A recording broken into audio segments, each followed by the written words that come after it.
All right, well, welcome to a day in the life. As we walk through this time together, we aren't able to have people share stories the way that we usually are, but we still want for you to be able to hear the stories of what God's doing in different people's lives and all of the variety of the individuals that are part of our church family and how they're experiencing and engaging these circumstances.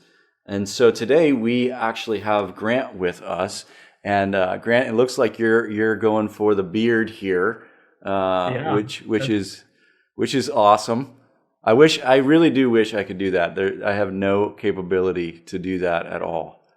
But my hair is getting longer, so I've realized I can't spike it straight up anymore. I have to like kind of comb it over a little bit. We noticed that in the message last week. Well, yeah, that's a whole nother story. But but as you join us today, if you would just kind of give us an introduction to just your life in general, and then a little bit of how this has impacted and changed that as we move through these circumstances. Yeah, for sure.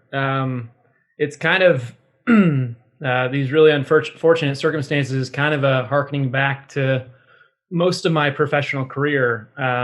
I spent, 10 to a dozen years working remote, very independently, whether I was running a sole operation or whether I was working remote and running companies with people all across the United States.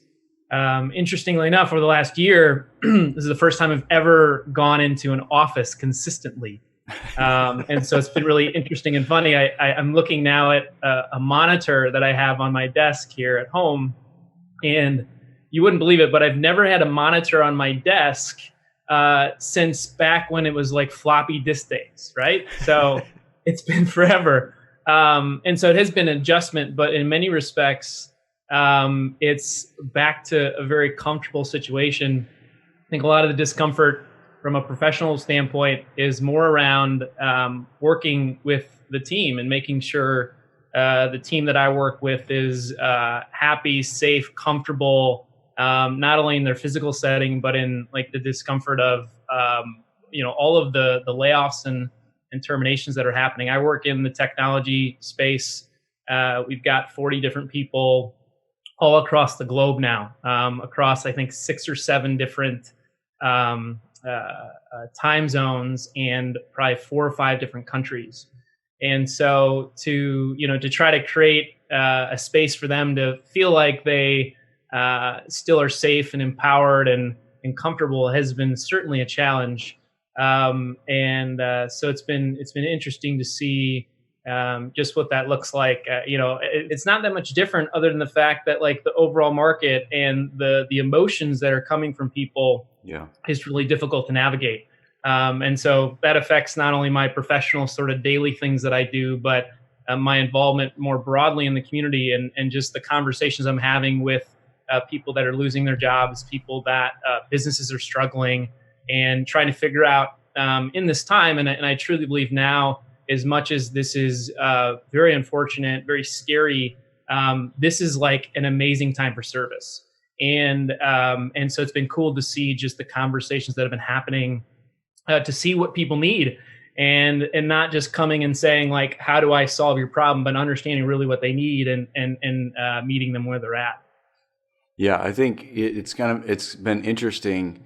Anthony and I were even talking about this morning that it's a very different type of service than what we're used to. Because, I think before it was, okay, boots on the ground, how do we mobilize people? And really I think it's really difficult for people because that's not really the response to this. It's a little bit of a different way. And I know that you and James are in conversations and that we're constantly looking at, okay, how do we, as we move through this, how do we mobilize in a little bit different way?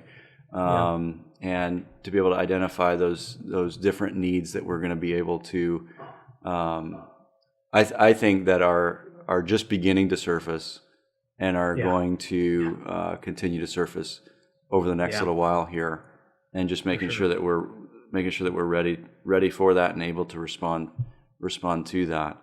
For sure. And it's interesting that you talk about the emotions as a leader now. It's not just about, okay, what's the task at hand, right? It's being able to both monitor and then also to be able to walk through this with the people on those teams and everything that they're experiencing, and understanding that it's a roller coaster, right? I think people need the freedom to experience that and not feel like it should be different. Yeah, I think one of the challenges for me, so the physical aspect of being contained is not an issue for me from a like missional perspective, right? As much as like the logistics of how you fulfill your mission and serve others is certainly challenging, you as you've said. It creates just these logistical issues of like not being able to be as cognizant of your physical health, right? And so that's been a really big challenge for me. But I think what's been really cool to see happen is as people have come and shared what's going on in their lives, it really has created a lot of availability. And I think as much as people are not physically available, the availability is there on both ends, because when there is distress, both the people that need help that wouldn't have asked for help before are often more likely to ask for help, and those that are haven't really stepped up to help, even though they want to, all of a sudden feel that much more motivated to do it. So missionally for me, like it's been really invigorating, quite frankly. Like anytime that there is distress, I sort of double down. I mean, it goes to my giftedness. My giftedness is a lot in service, and so like I almost get excited in these moments. Is odd as that may sound, but the one thing I have to be very careful of when it comes to like communion with God is often it gets lost in the shuffle, right? And that's something I've really struggled with in being contained, is not having the same rhythm as I developed over the last year. Has challenged my prayer time, my study time with God, and that is a very slippery slope to not have that foundation if you're just out there trying to help people without a firm foundation in your relationship with God. And so that's been an interesting challenge that I've encountered in the circumstance. That speaks to one of the questions that we've just been asking different family members along the way. As you are working through that, what are some creative ways that you have either sought to connect with those around you, or even in that conversation with God, sought to connect with Him? And how do you address that? Because I think it's really important. It's more important than people realize, because of the fact that we know that we're not in a temporary situation. This is going to be several more weeks now, and rhythms and habits are going to be very important. And whether you're intentional about creating those, or whether they just create themselves because of your situation and circumstance. So how have you kind of begun to work through that as you're identifying, okay, this is not just a moment thing, so I've got to figure out what those rhythms look like? Yeah, to be honest, it's been too reactive, and so like it's very encouraging to see the way that God has changed me over the last 5 to 6 years. I went back into this startup world knowing like the sin that enters my life when I get involved in that world around status and wanting to be to be sort of respected. But God has put me in this situation because He's given me a second chance to, when I encounter those moments where there's stress or there's people that think that they need to accomplish it on their own, I'm able to hearken back to the experiences God has taken me through 5-6 years ago, and understand, like, as much as this coronavirus is going to last for 6 months, like in the context of eternity, like it is so temporary. Mm. And I love what we're talking about in the message, in Fearless. And one of my favorite verses in Second Corinthians around, don't lose heart, right? Yep. Like Yep. these afflictions are momentary, but the eternal like glory that's going to come from it is like beyond what we can understand. And so to answer your question directly, like right now it's very reactive where, I'll get a Slack message from a colleague that's sort of freaking out and you can tell is moving 1,000 miles a minute because they're trying to accomplish everything in this moment. And so God, in those moments intercedes and sort of the Spirit, is helping guide me and sort of saying, like, this is a momentary, this is literally a sentence problem, right? Like, and so this coronavirus problem is like a 6-month problem. It's not worth, trying to, get the answer in that moment. It's about looking at how you're going to develop a relationship with that person to affect them over the next 5 to 10 years of their lives, rather than winning that moment. And so, like from a very reactive standpoint, like it's the functions that God has sort of helped me build over the many years has been really good. But from a rhythm perspective, that is the nut to crack for me. And I think really for me, it needs to be physical.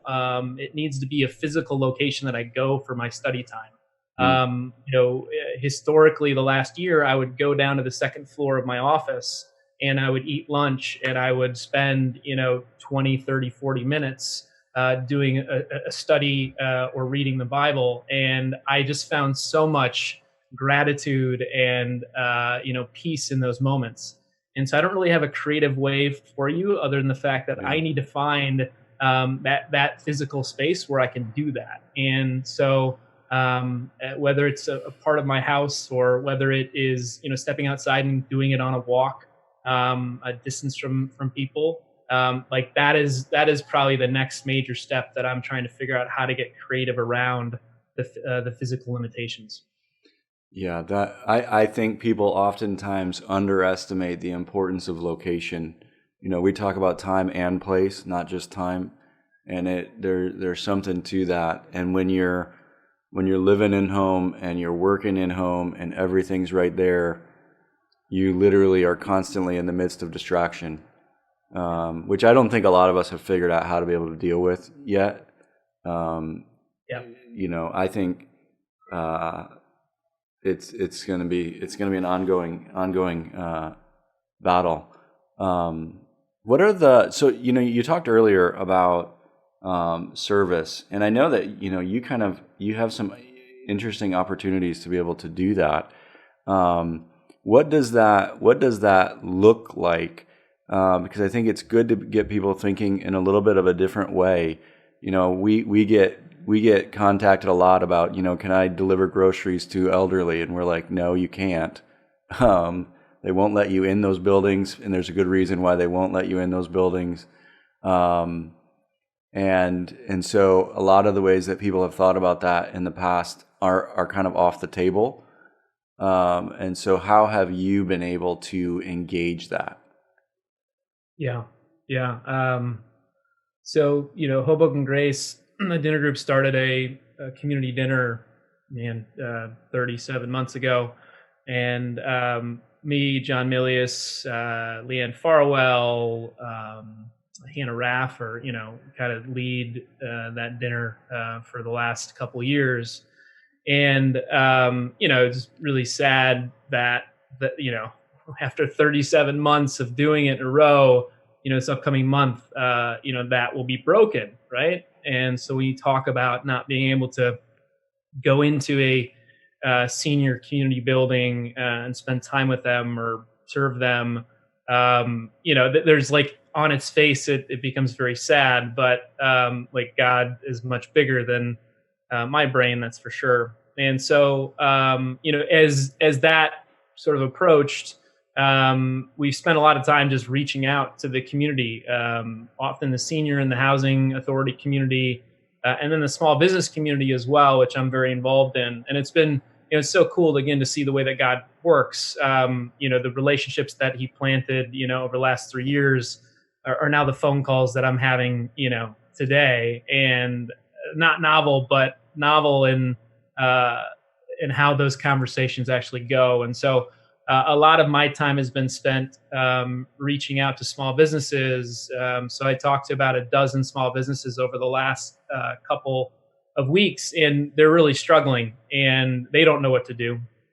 And so we've bounced around a lot of ideas, but there's a couple that are taking some hold. And as you said, we're trying to be as cognizant of the physical limitations. But what was amazing on Monday, after contacting and talking to a small business owner in town that had shut down his restaurant, but still needed to make enough income to pay for his personal bills, essentially. And so in a matter of 72 hours, we were able to raise a bunch of money in order to fund his supply of food to medical professionals at the Hoboken University Medical Center. And I mean, go figure that 34 of those people that jumped in a 24-hour period to donate were Hoboken Gracers. And so it's just like really cool to see a community step up. And we talk about availability, like it was such a reaffirmation of that. And that is going to mushroom into all sorts of other things. There's a Facebook group, 1,600 people that joined in 4 days that are, want to support frontline people and in proxy have small business restaurants be the supplier and the beneficiary of that. And so there's just a lot of things that are happening. There's so much to be done, whether it is in person or remote. Like it would be foolish for us to think that now is not the perfect time for service, but just to contact and have those conversations with people. And when you hear something and you hear a need, like it's not random. Like it's God saying, like step up and do that. And so even if it's not holding a community dinner once a month like we historically did, like it's taking new fold, and like the fruit that's going to come from that over the next many years, like is going to be unbelievable. Yeah. And I think the big thing there, as you're talking, is just one of the things that's going to be interesting is that these situations are going to be very individual, very unique, and that consistent contact and just asking those questions of how people are doing, continuing to reach out. And I've been putting a huge emphasis on make sure you're reaching out to the person that no one else in your office is reaching out to, right? Or no one else. It's not the people with strong networks that are going to be the most in need. It's those who don't have networks. And we oftentimes know who they are. But this is a really unique opportunity to be able to kind of break that down. So just making sure that we're staying in touch. Well, thanks so much for sharing with us. We really appreciate you jumping on with us today, and so grateful that you're part of our family.